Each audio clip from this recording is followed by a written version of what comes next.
Audace. Place à l'audace. Hello à tous, ici Chloé Genico et bienvenue dans mon podcast. Pour vous donner un avant-goût, je vous laisse découvrir cet extrait de mon nouvel épisode à venir dès demain matin.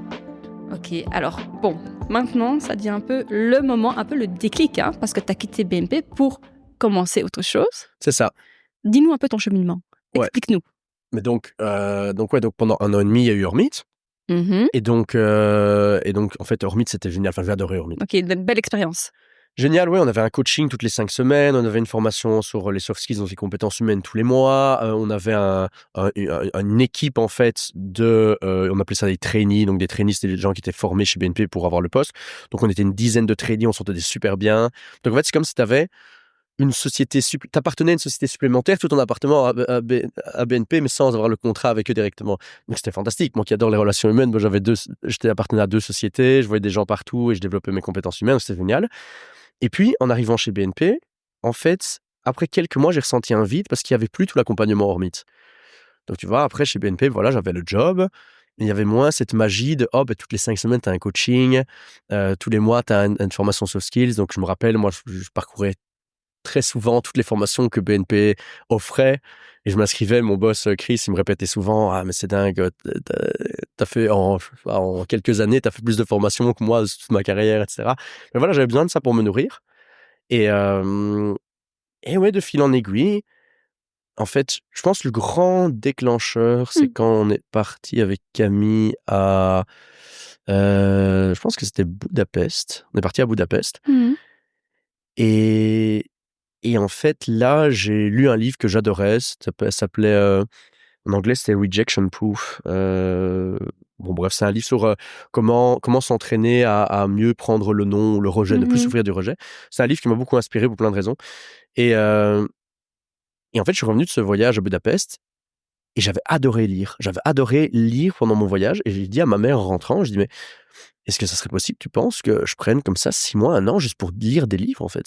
Parce que je me suis rendu compte, et ça, je m'en suis rendu compte plus tard, c'est que autant à l'unif et à l'école, etc., je recevais des manuels et on apprenait par rapport aux manuels qui étaient donnés. En fait, ce que je me suis rendu compte, c'est qu'à peu près aujourd'hui, sur n'importe quel sujet, il y a des experts. Et ces experts, à un certain moment, écrivent des livres.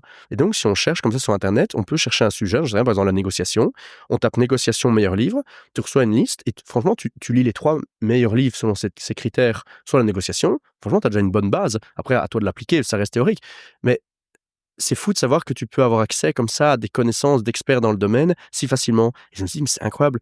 Vu que pour moi, les relations, ça fait énormément, si je pouvais passer comme ça un certain temps à juste apprendre de ces meilleurs sur le sujet, ça serait un rêve pour moi. Et c'est là que ça a commencé à germer parce que je voyais qu'en fait, quand on partait en voyage, moi, je préférais juste rester dans ma chambre et lire que voyager. À un moment, on est parti au Japon, on a fait un super beau voyage. J'avais juste envie de rester dans la chambre et lire, en fait. Et là, je me suis dit, mais c'est fou, est-ce que c'est possible? Et donc, je me suis fait moi-même, en fait, accompagner parce que là, j'avais beaucoup de peur. Il y avait énormément de crainte, en fait. Il y avait beaucoup de crainte par rapport à mon CV. Je me disais, mais comment je vais valoriser ça sur mon CV, de me dire que j'ai quitté pour Pour bouquiner, ouais, c'est ça, pour lire, pour apprendre.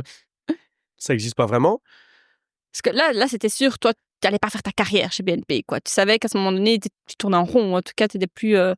C'était pas aussi clair que ça à ce moment-là. Disons que j'avais identifié, parce que grâce à mon chef Chris, avec qui je m'entendais extrêmement bien, voilà, en fait, BNP, c'était génial. J'ai passé vraiment des super bonnes années là-bas. J'étais dans différents programmes aussi pour évoluer au sein de la banque. J'avais un mentor. Enfin, j'étais dans pas mal de programmes pour évoluer. Et tous ces développements me plaisaient. C'est simplement que petit à petit, je me suis rendu compte que vraiment le côté humain, plutôt que financier en soi, m'intéressait beaucoup. Et il n'y a rien à faire, même si on se met dans tous ces programmes de développement qui sont géniaux. Le temps consacré à l'humain dans une banque, en développement humain, est quand même moindre, parce que la spécialité d'une banque, c'est quand même la finance, même s'il y a beaucoup d'humains dans les interactions. Et donc ça, je me suis rendu compte que petit à petit, je cheminais à me dire, mais en fait, si je veux mieux apprendre l'humain, peut-être que rester à la banque, à ce moment-là, n'est pas le meilleur moyen d'apprendre justement sur l'humain. Et c'est là que ça a commencé à cheminer, petit à petit, et que j'ai commencé à me faire accompagner pour en fait décortiquer les peurs que j'avais à ce moment-là.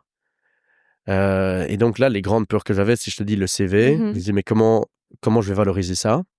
Ma pension aussi, j'avais peur de ma pension. Je me disais, mais enfin, Qu'est-ce qui va se passer de ma pension? Le regard des autres aussi, beaucoup. Se dire, voilà, mais ça, c'est un choix, mais que vont penser les autres? Comment ça se passer quand je vais l'annoncer? Et puis, de plus en plus, définir finalement qu'un rêve peut devenir réalité. Et en fait, ça a été la balance entre ces 2 aspects, c'est-à-dire de plus en plus définir mon rêve et de plus en plus décortiquer mes peurs et soit mettre des actions en place pour diminuer mes peurs, soit me rendre compte que certaines peurs étaient en fait peut-être des illusions ou étaient grossies. Par exemple, ma retraite, voilà, je me rappelle que la personne qui m'accompagnait à ce moment-là m'a dit: «Mais enfin, t'as quel âge?» Je pense que j'avais 26 ans à l'époque. Elle m'a dit: «Mais tu sais, à quel âge tu auras ta retraite, ta pension?» Et en fait, il y a eu un déclic où je me suis dit: «Ouais, en fait, j'aurais peut-être 40 ans, même plus, pour créer une pension». Enfin, c'est pas bloquant, quoi. Et tu vois, donc il y a des choses comme ça, des grosses choses qui me faisaient peur, que j'ai décortiquées, et mon rêve, je l'ai défini de plus en plus. Et en fait, de plus en plus, j'ai commencé à accepter que c'était mon rêve, peu importe ce que d'autres pourraient y penser. Et donc ton rêve, en une phrase, c'était quoi? Te tourner vers l'humain ou te Apprendre. apprendre? Apprendre sur l'humain, en fait, mon rêve, c'était... Merci d'avoir écouté cet extrait d'Audace. Si cette conversation vous a plu, il y a quelques façons simples de m'aider à faire grandir ce podcast et donc à attirer toujours plus d'intervenants de qualité. Premièrement, abonnez-vous pour ne rater aucun épisode. Ensuite, vous pouvez par exemple partager cet épisode autour de vous. C'est grâce à vous qu'Audace peut toucher toujours plus de monde. Et enfin, rejoignez-moi sur les réseaux sociaux sur lesquels je suis très active. J'adore échanger avec vous via ces canaux et avoir l'opportunité de vous faire découvrir les coulisses de ce métier. Vous pouvez me retrouver sous le nom d'Audace Podcast ou encore sous mon propre nom, Chloé Genico. Et je vous dis à demain pour la diffusion de l'épisode dans son intégralité.